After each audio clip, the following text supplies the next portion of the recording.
Baik, apa gue bilang? Baik, jadi Senin kemarin saya baru mengikuti pelatihan sosialisasi tentang penggunaan APAR, dan saya baru tahu juga rupanya api itu terdiri dari 3 unsur. Juga jadi pengalaman baru bagi saya melihat bagaimana teman-teman Ray Damkar memadamkan api. Jadi sebenarnya kalau ada kebakaran kita nggak perlu panik untuk menanggapi kebakaran tersebut. Yang penting kita tahu cara menanganinya aja gimana. Nah kemudian juga kami ditutorkan cara menggunakan APAR. Saya sendiri juga berkesempatan untuk menguji cara menggunakan APAR tersebut.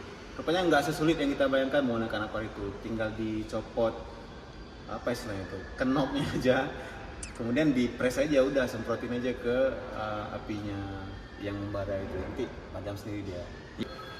Oke, jadi saya kemarin sudah mengikuti kegiatan sosialisasi tentang penggunaan APAR.